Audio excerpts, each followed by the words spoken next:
I read the whole Red Rising series, and I wanted to talk a little bit about it. Um, the way I got introduced to these books, I went on ChatGPT, decided to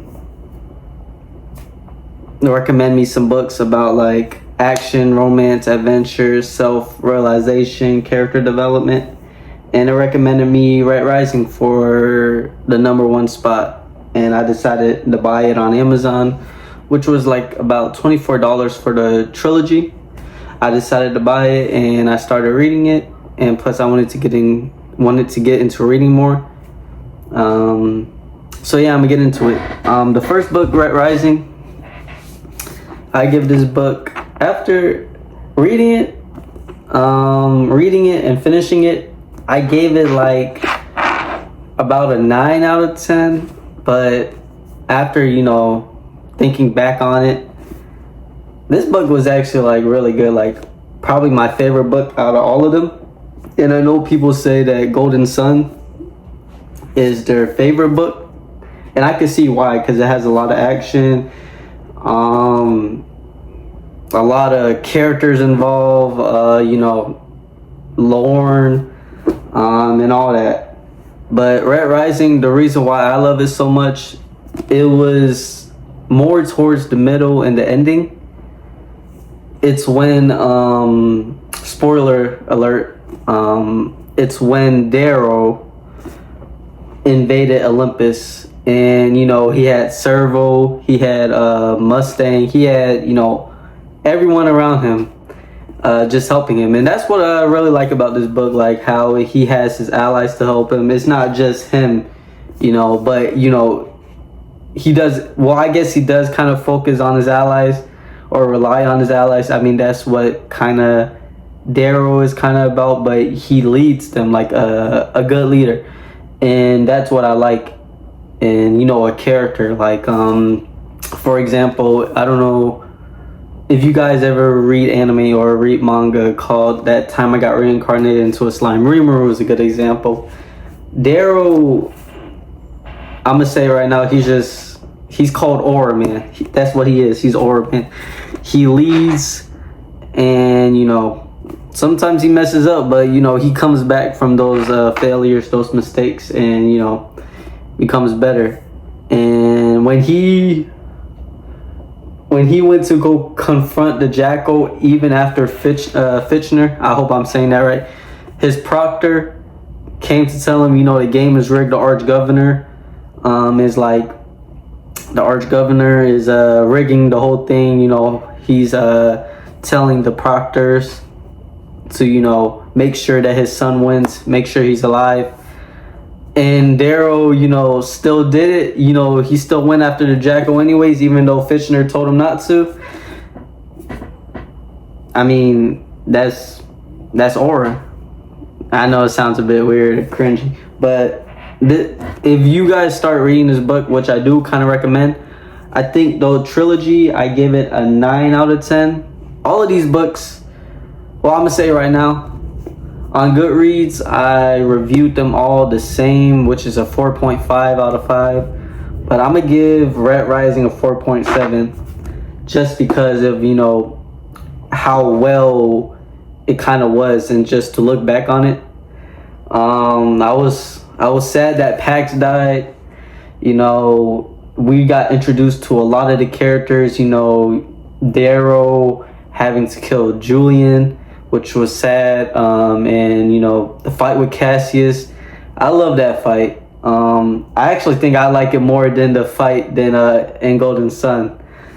But going on to Golden Sun, I give this book a 4.5 out of 5, and the reason why I give it a 4.5 out of 5 instead of a 5 out of 5 is because I just didn't really feel the hype of the fights. I mean, it was cool seeing Darrow versus Cassius, second fight, but it just it kind of confused me, what was going on, like how did Daryl just started beating the crap out of Cassius. And I know that, it said that, Daryl just got this training arc from Lauren, but it literally just came out of nowhere. Like Daryl just announced, oh, while you've been, partying, while you've been, doing all this, I've been training after the Institute. And I mean, it was cool, seeing, Lauren introduced, seeing the Howlers coming back. I think Servo is like kind of he's one of my favorite characters, if not probably my favorite character behind Daryl, of course. But I mean, it was cool overall. The ending shocked me.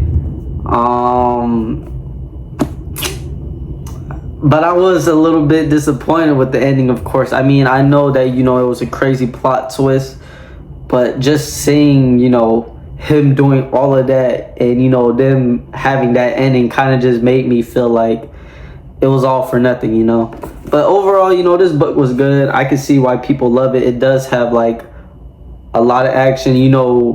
It has Daryl, a lot of action with Daryl, and that's what I love, seeing action from the main character, seeing, he can rule, but he can, he has the skills to, if he needs to, he'll put some hands on people one-on-one or, 1-on-3 if he needs to.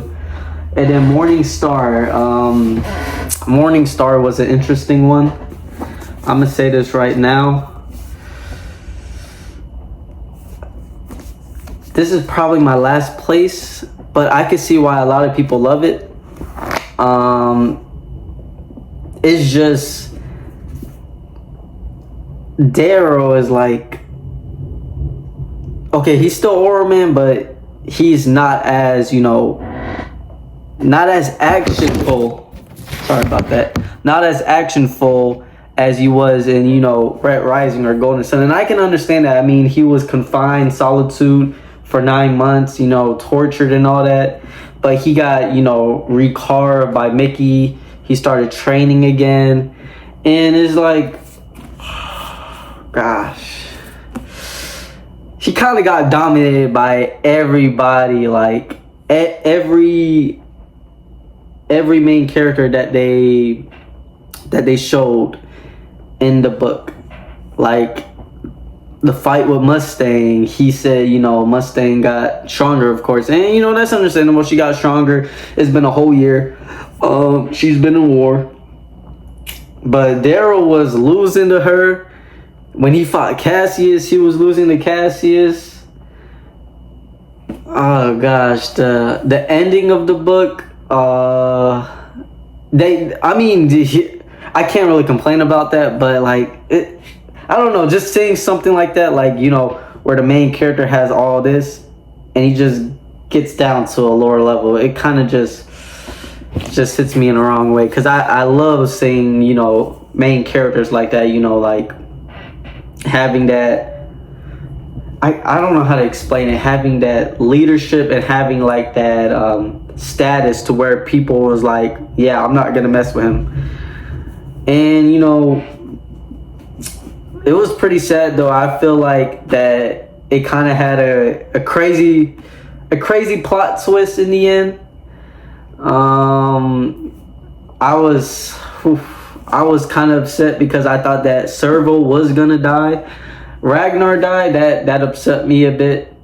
But overall, it was good. I feel like if you are trying to get into reading books and you want to get into something that's like fantasy world, sci-fi, this is a really good book. I don't even really like future stuff like this. Like, I don't know how to explain it. I mean, the best way I can describe this is kind of like Star Wars in a way, but just not an evolved version of Star Wars, And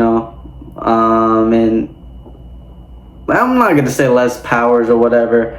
I mean, this doesn't really have powers. It's a color system. It has very interesting very interesting perspectives on like all different colors, and you know, I liked how Daryl character development goes up and up, and it kind of scared me in Morning Star a bit when Daryl when Daryl let Cassius go, and Cassius so-called killed Servo, but it was just a big plot twist in the end, and that kind of scared me because I feel like it was gonna go back to that part where Golden Sun at the end, where Daryl was gonna mess up, screw up, because of him not learning from his mistakes, I suppose, and getting sent to my phone cut off. But yeah, other than that, I give this trilogy a 9 out of 10. I was thinking about if I should read Iron Gold or not, because a lot of people did say stuff about it, but I feel like I gotta read it to myself to see if I actually like it. But what I'm most excited about is Dark Age and Lightbringer after it, because a lot of people say Iron Gold is just a build up for those two books, and then Red God. I'm excited for that. Overall, yeah, I like this book. Darrow is goated. Servo is goated. I didn't really like how Servo was in the beginning, but it's understandable because Darrow was gone for a whole year. Your leader for a whole year, and I mean, to have the former leader come back and like you just question, like, am I still leader? Am I fit for leading? And Daryl showed him that he's not fit for leading. Like, Daryl, the Reaper, is fit for leading. But Daryl, Servo's goldie. He's like, we all need a Servo in our life. But overall, yeah.